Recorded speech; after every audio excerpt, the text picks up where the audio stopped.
Right, so ons is nou hier by die verse skou, die kampioene is aangekondig. Hier agter my staan die kampioen van die groepsklasse. En ons gaan 'n bietjie hoor wie is hy, wat doen hy met sy beeste wat dit anders maak en hoe is 'n Brahman so kalm dat ek so met hulle kan staan en praat. So kom ons gaan luister 'n bietjie in. Hallo G, hoe gaan het met jou? Dankie met jou man. Nee, rustig, dankie, rustig, dankie. Vertel my 'n bietjie, wie is jy, van waar kom jy, waar boer jy en hoe lank boer jy nou? Ja, nee, ek gee van Rensburg. So ons het nou onlangs ons stoet begin met Germaanse Brahmane. My pa het so 'n paar jaar terug nog stoet gehad en toe ek op die plaas kom, toe wil ek maar weer met die stoet begin het. So ons boer hier tussen Wolmaranstad en Swayerenike. Okay. Nee.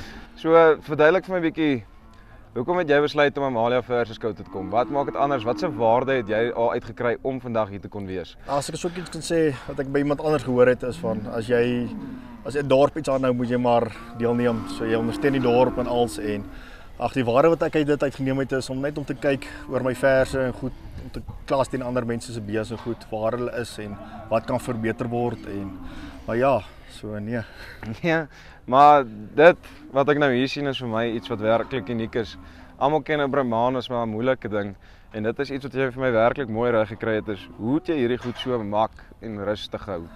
As ek nou vir eerlikwaar moet sê is maar net kom by temperament. Ek dink daar is lyne wat 'n beter temperament lyne het en dan kom dit by die keuringsfases. As jy in die kraal klim en jy moet met die kering klim, dit is nie lekker om te kyk wie jy wil opeet nie. So ek is keer regtig baie hard op die temperament. So as iets vir my blaas of iets kyk net nie reg vir my nie, ek so kyk in hulle oë wat nie vir jou sê en dadelik is haal ek hulle uit, keer ek hulle af en maar ja, so en ek dink tog is temperament by vroulikheid 'n groot deel wat dit saamspeel. So nee. Nee, maar as ek vir jou so laaste ding ek kan vra, ons gaan nou hierdie ding aanhou bou en aanhou bou en aanhou bou. Wat sal jy sê vir die ander boere wat hier in die omgewing is? Hoekom moet jy Amalia Verse Skou toe kom? Ek dink verseker is dit maak dat jy kan jou vers kan toets teenoor ander mense sinne en om te kan hoor by die beoordelaar wat kort jou vers dalk wat hulle nie het nie.